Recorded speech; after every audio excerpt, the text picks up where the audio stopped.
பரத்துவம் தெரியாம நம்மளால என்ன செய்ய முடியாது, சித்தாந்தத்துல நிக்க முடியாது. முதல்ல நமக்கு என்ன தெரியணும், நம் இருப்பு தெரியணும், நம்ம தகுதி என்னன்னு தெரியணும். தகுதி தெரியணும், நம்ம இழிவு தெரியணும், பெருமானுடைய பெருமை தெரியணும். நம்ம போய் அவன்கிட்ட வாயை திறக்கலாம் ஐயா, பேச முடியுமா? அவன் பரத்துவம் தெரிஞ்சதுன்னா நம்ம என்ன செய்ய முடியும், பேசாம நிக்க வேண்டியதான்.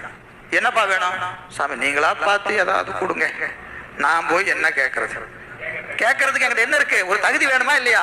ஏன் சாமி நான் இதை செஞ்சேன் எனக்கே தரமாட்டீங்க அப்படின்னு கேட்கறதுக்கு எனக்கு என்ன வேணும், ஒரு தகுதி வேணுமா இல்லையா? நம்ம நினைச்சிட்டு இருக்கிறோம் நமக்கு எல்லா தகுதி இருக்கு. நான் 2 வேளை குளிக்கிறேன், 4 வேளை பூசை பண்றேன், திருவாசகம் பாடுறேன், உலவாரம் பண்றேன், என்ன போல எங்க ஊர்ல பூசை பண்ற ஆள் இருக்கிறா, அவனுக்கெல்லாம் சாமி கொடுக்குறாரு, எனக்கு என்ன கொடுக்குறாரு அப்படின்னு நம்ம நினைச்சுட்டு இருக்கிறோம். உண்மை அது அல்ல, உண்மை அது அல்ல. அப்போ இந்த தத்துவங்களை படிக்கிற போது இது ஏதோ வெறும் கணக்கு இல்ல, இது கணக்கு இல்லை, இது அவனது பரத்துவமும் நம்முடைய இழிவும், நம்முடைய இழிவும். அப்ப இப்படி கீழே கிடக்கிற ஆன்மாவுக்கு கீழே கீழே கீழே பாட்டம் மோஸ்ட், ஆமா ஒண்ணுமே அற்ற வேஸ்ட். நம்ம தகுதின்னு சொல்றதுக்கு என்ன கிடையாது, ஒரு தகுதியும் கிடையாது, ஒரு தகுதியும் கிடையாது. எப்படிங்க சொல்லுங்க, நான் பாருங்க மேல இருக்கிற ஆளெல்லாம் பாருங்க, 223 புவனத்துல இருக்கிறவெல்லாம் கையை கட்டிட்டு பேசாம நிக்கிறான். நான் என்னன்னு போய் சாமி கேட்கறேன்? நம்ம தான் இங்க என்ன செய்யறோம், நான் தெரியுமா, நான் எப்படி பூசை பண்ணுவேன் தெரியுமா, நான் எப்படி பாடுவேன் தெரியுமா அப்படின்னு. ஏன் எப்பவுமே வள்ளுவ பெருமான் சொல்ற மாதிரி பணியுமாம் பெருமை, சிறுமை அணியுமாம் தன்னை வியந்து.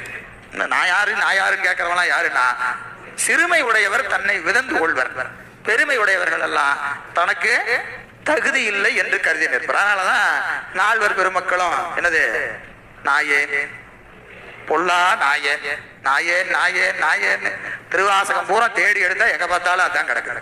கல்லா மனத்துக்கு கடைப்பட்ட நாயேனை வல்லாளன் தென்னன் பெருந்துரையான் பிச்சேற்று கல்லை பிசைந்து கனியாக்கி தன் கருணை வெள்ளத்து அழுத்தி வினைகடிந்த வேதியனை. எத்தனை இடத்துல சொல்றாரு இல்லைங்களா? சாலல்ல கடைசியா நமக்கு முத்தியினரி அறியாத முற்கொரோடு முயல்வேனை பத்தினர் அறிவித்து பலவினைகள் பாருமன்னம் சித்தமலம் அறிவித்து சிவமாக்கி இணையாண்ட அத்தனனுக்கு செம்மைநலம் அறியாத சிதறொடுதும் திருவேனை மும்மை மலம் அறிவித்து முதலாய முதல்வன் தான். இதெல்லாம் அறிவிக்கணும், அறிஞ்சாதான் விட முடியும். மும்மை மலம் அறிவித்து முதலாய முதல்வன் நம்மையுமோர் பொருளாக்கி நாய் சிவிகை ஏற்றுவித்து. நாய் சிவிகை என்னது, நாய சிவிகையில ஏத்துறது, நாய சிவிகையில ஏத்துறது, இன்னொன்னு நாய் மேல சிவிகை ஏத்துறது. ரெண்டுமே யார் செய்ய மாட்டான், அறிவு இருக்கிறவன் செய்ய மாட்டான்.